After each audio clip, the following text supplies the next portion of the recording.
নমস্কার বন্ধুরা, শান্তনার বাঙালি রান্নাঘরে আপনাদের আবারও অনেক অনেক স্বাগত জানাই। আজ আমি চটজলদি আলু আর মটরশুঁটি দিয়ে নিরামিষ একটা সবজি রান্না করলাম। এটা গরম গরম ভাতে, রুটিতে, পরোটাতে সব কিছুর সঙ্গে খেতে খুবই ভালো লাগবে।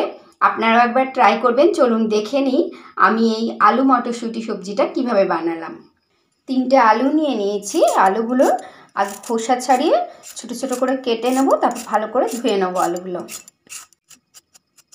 3টে আলুরই খোসা ছাড়িয়ে নিয়েছি। এবারে আগে এগুলো একটু জল দিয়ে ধুয়ে নেব, তাহলে এই যে আলু রসে লেগে হাতেও দাগ হয়ে যায় সেটা হবে না। খোসা ছাড়ানো আলুগুলোকে একটু ধুয়ে নিলাম। এরপর এগুলো এরকম একটু ছোট ছোট করে কেটে নেব, যাতে ভাজতে ভাজতে মোটামুটি সেদ্ধ হয়ে যায়, তাহলে টেস্ট ভালো লাগবে খেতে। 3টে আলুই আমি এরকম ছোট ছোট করে কেটে নিচ্ছি। 3টে আলুকে এরকম ছোট ছোট করে কেটে নিয়েছি। এবার এগুলো ভালো করে ধুয়ে নেব, যাতে এর যে রস বা স্টার্চটা হয় সেটা বেরিয়ে যায়। সামান্য মটরশুঁটিও নিয়ে নিচ্ছি। আমি মটরশুঁটি বাজার থেকে আনার পর সমস্ত মটরশুঁটিগুলো খোসা ছাড়িয়ে, যখন সময় পাই খোসা ছাড়িয়ে এরকম মটরশুঁটিগুলো রেখে দিই একটা এরকম কন্টেনারে ঢাকা দিয়ে। কোনো টিফিন বক্সেও রাখা যেতে পারে। তাহলে কি হয়, এই যে রান্না করার সময় চট করে মটরশুঁটিগুলো নিয়ে রান্না করা হয়। মটরশুঁটিগুলোকে একটু ধুয়ে নিলাম। ওভেনটা অন করে আমি কড়াইটা গরম করে নিয়েছি। এতে দিয়ে দিয়েছি 5 চামচ মতো সর্ষের তেল, তবে রান্নাটা আপনারা সাদা তেলও করতে পারেন। তেলটা গরম হয়ে গেছে, এতে দিয়ে দিচ্ছি 1/2 চামচ গোটা জিরে, 2 পিঞ্চ মতো কালো জিরে। আমি যেহেতু রান্নাটা নিরামিষ করছি তার জন্য দিয়ে দিচ্ছি 1 পিঞ্চ মতো হিং, ছোট্ট একটা টুকরো দারচিনি, একটা তেজপাতা। এই সব মশলায় বেশ ভাজা ভাজা হয়ে গেছে। এবারে ছোট ছোট করে আলুগুলো কেটে রেখেছিলাম, ধুয়ে নিয়েছিলাম, সেই আলুগুলো এবারে তেলে দিয়ে দিচ্ছি। আলুগুলো তেলে দেওয়ার পর আমি ওভেনের ফ্লেমটাকে হাই করে দিলাম। এগুলো একটু লাল লাল করে ভেজে নিচ্ছি। আলুগুলোকে একটু নাড়াচাড়া করে নিচ্ছি 2 মিনিট মতো। ওভেনের ফ্লেমটা আমি মিডিয়াম টু হাই করে আলুগুলোকে নাড়াচাড়া করছি। আর এতে দিয়ে দিচ্ছি আলুর জন্য স্বাদ মতো লবণ। লবণটাকে আলুর সঙ্গে ভালোভাবে মিশিয়ে দিচ্ছি, তার সঙ্গে আলুগুলো তেলে ভেজে নিচ্ছি। আলুগুলোকে মিডিয়াম টু হাই ফ্লেমে আমি 2 থেকে 3 মিনিট মতো নাড়াচাড়া করলাম। এবারে ওভেনের ফ্লেমটাকে মিডিয়ামে করে আমি 2 মিনিট মতো একটা ঢাকা দিয়ে দিচ্ছি। ঢাকাটা খুলে দিচ্ছি। এবার আলুগুলোকে আবারও নাড়াচাড়া করে নিচ্ছি। আলুগুলো অনেকটাই কালারটা চেঞ্জ হয়ে এসছে, এগুলো একটু লাল লাল হয়ে এসছে। এরপর এতে দিয়ে দিচ্ছি মটরশুঁটি। মটরশুঁটিগুলো দিয়ে দিলাম। মটরশুঁটিগুলোর জন্য দিয়ে দিচ্ছি স্বাদ মতো লবণ। এবার আলু মটরশুঁটি খুব ভালোভাবে নাড়াচাড়া করে নিচ্ছি। ঝালের জন্য আমি একটা লঙ্কা দিচ্ছি, লঙ্কাটা একটু ছোট ছোট করে কেটে দিচ্ছি।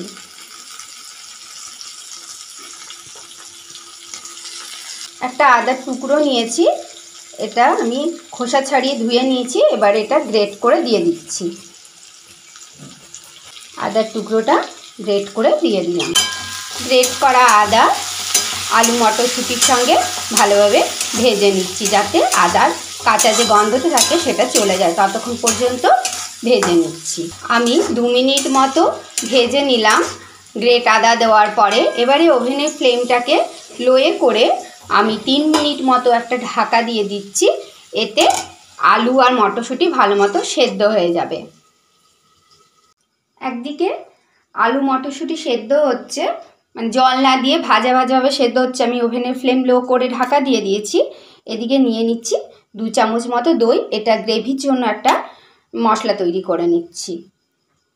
1/2 চামচ হলুদ গুঁড়ো, 1/2 চামচ ধনে গুঁড়ো, 1 চামচ জিরে গুঁড়ো, 1/2 চামচ কাশ্মীরি লাল লঙ্কার গুঁড়ো। এটা টক দই, তবে খুব টক হলে চলবে না। এতে দিয়ে দিচ্ছি 2 পিঞ্চ মতো লবণ, 1/2 চামচ মতো চিনি, চামচের 4 ভাগের 1 ভাগ দিয়ে দিলাম গরম মশলার গুঁড়ো, 1/2 চামচ মতো কসুরি মেথি নিয়েছি।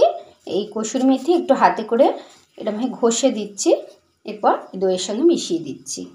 দইয়ের সঙ্গে যা কিছু মশলা দিলাম খুব ভালোভাবে ফেটিয়ে একসঙ্গে মিশিয়ে নিচ্ছি। দইয়ের সঙ্গে সব রকম মশলা ভালো করে ফেটিয়ে নিয়েছি। এটা একটু বেশ ঘন লাগছে, আমি 2 চামচ মতো জল দিয়ে আরও ফেটিয়ে নিচ্ছি। 2 চামচ মতো জল দিলাম, এটাকে আবারও ভালোভাবে ফেটিয়ে সব একসঙ্গে মিশিয়ে নিচ্ছি। এবার ঢাকাটা খুলে দেখছি, দেখুন আলু মটরশুঁটি খুব সুন্দর ভাজা ভাজা হয়ে গেছে। যে সেদ্ধ হয়েছে কিনা একটু চেক করে নিই। এই যে দেখুন খুব ভালো মতো সেদ্ধ হয়ে গেছে আলুগুলো। দেখুন সহজেই কাটা যাচ্ছে, মানে আলুটা খুব ভালো সেদ্ধ হয়ে গেছে আর মটরশুঁটিও সেদ্ধ হয়ে গেছে। ওভেনের ফ্লেম যেমন লোয়ে ছিল লোয়েই আছে। এবারে আমি দইয়ের সঙ্গে ফেটিয়ে নেওয়া যে মশলাটা সেটা আলু মটরশুঁটির সঙ্গে দিয়ে দিচ্ছি। মশলাটাকে আলু মটরশুঁটির সঙ্গে নাড়াচাড়া করে নিচ্ছি।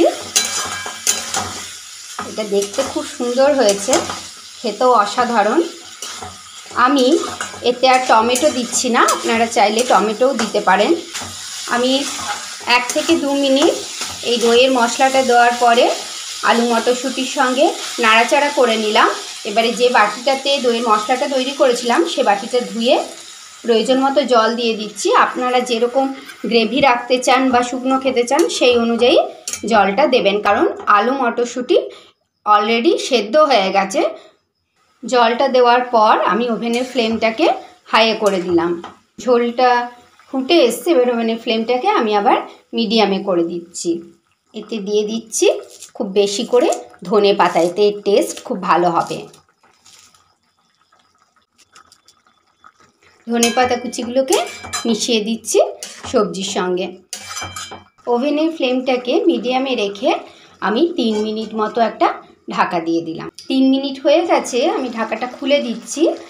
আর এতে দিয়ে দিচ্ছি সামান্য গোলমরিচের গুঁড়ো। তবে আপনারা ঝাল যদি বেশি খান গোলমরিচের গুঁড়োটা একটু বেশি দেবেন, খেতে ভালো লাগবে। যেহেতু এটা সম্পূর্ণ নিরামিষ রান্না, তাই নিরামিষ রান্নাতে স্বাদ বাড়ানোর জন্য দিয়ে দিচ্ছি 1/2 চামচ মতো গাওয়া ঘি। ঘিটাকে সবজির সঙ্গে মিশিয়ে নিচ্ছি। আমি এরকম একটু গ্রেভি গ্রেভি রাখবো, তাই আমি এবারে ওভেনটা অফ করে দিচ্ছি। ওভেনটা অফ করার পর এটা 2 থেকে 3 মিনিট ঢাকা দিয়ে রেখে তারপর সার্ভ করলে খেতে ভালো লাগবে। সম্পূর্ণ নিরামিষ আলু মটরের সবজি, এটা খুব সহজেই তৈরি করা যায় আর খেতে স্বাদ অসাধারণ। আর এটা খুব কম সময়ে তৈরি হয়ে যায়। আপনারাও একবার বাড়িতে ট্রাই করবেন। চটজলদি খুব সহজে তৈরি হয়ে যাওয়া আলু মটরশুঁটি সবজি আপনাদের কেমন লাগলো কমেন্ট করে জানাবেন। আমার চ্যানেলকে সাবস্ক্রাইব করার অনেক অনেক অনুরোধ রইল। দেখা হচ্ছে পরের ভিডিওতে এরকমই সহজ সরল কিন্তু অসাধারণ স্বাদের কোনো রেসিপি নিয়ে। Till then take care, thank you.